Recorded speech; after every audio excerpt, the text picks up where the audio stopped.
Alors j'ai ici deux raquettes, deux petites raquettes blanches. Blanche d'un côté, blanche de l'autre. Il suffit simplement de frotter sous la main pour avoir un petit point. Ce petit point, on le fait passer sous l'autre raquette, ce qui fait que j'ai donc un point ici, rien d'un côté, rien de l'autre.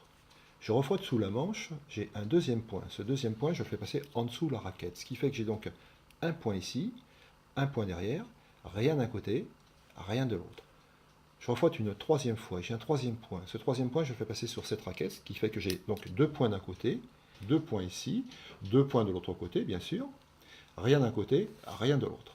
Alors maintenant, on va faire avec une seule main, parce que, évidemment, on pourrait penser que je triche avec deux mains. J'ai donc deux points ici, rien sur cette raquette. De l'autre côté, pareil, bien sûr. Et là, vous secouez comme ceci. Attention, 1, 2, 3, hop, le point est passé, voyez-vous. Et quand il passe au-dessus, il passe en dessous aussi, on est bien d'accord. Alors je vais faire revenir le point sur cette raquette. 1, 2, 3, hop, il est revenu. Et quand il revient dessus, bien sûr, il revient en dessous aussi.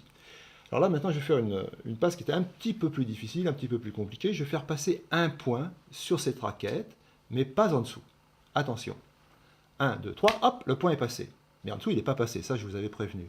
Mais quand il passe pas en dessous, il passe pas au-dessus en réalité. Sinon, il serait en dessous, un de chaque côté, et au-dessus, il serait de la même façon.